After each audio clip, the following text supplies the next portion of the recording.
বালুরঘাটের 14 নম্বর word, সেখানে বেআইনি নির্মাণ, অবৈধ নির্মাণ বন্ধ করলেন পুরসভার চেয়ারম্যান।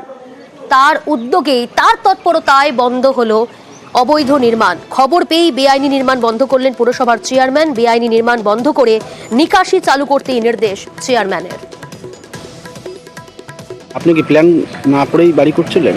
প্ল্যান করতে দিয়েছি, মানে 2-1 তো আপনি জানতেন না যে প্ল্যান সম্পূর্ণভাবে না হলে পরে পাস হয়ে না আসলে বিলিং করা যায় না? জানতাম না, কিন্তু করতে দিয়েছি আমি। পৌরসভা এখন কি বলে গেল আপনাদের? কাজ বন্ধ রাখতে বলুন। একটা অবজেকশন আছে আমার কাছে যে এখানে বেশ কিছু কলোনি এলাকা এবং প্রচুর মানুষ বাড়ি করে আছে, দেখতে পাচ্ছেন এখানে বসতি প্রচুর। তো তাদের যে ড্রেনেজ সিস্টেমটা আছে, সেই ড্রেনেজ সিস্টেমটা পুরো ব্লকেজ করে দিয়েছে, একেবারে মাটি ভরাট করে, এবং পাশাপাশি একটা অবৈধ কনস্ট্রাকশন হচ্ছে বিল্ডিং প্ল্যান ছাড়া। এই বাড়ির কাজ বন্ধ রাখতে বলা হলো, যতক্ষণ না বিল্ডিং প্ল্যান ওনারা করাবেন ততক্ষণ ওনারা কোনো কনস্ট্রাকশনের কাজ করতে পারবেন না।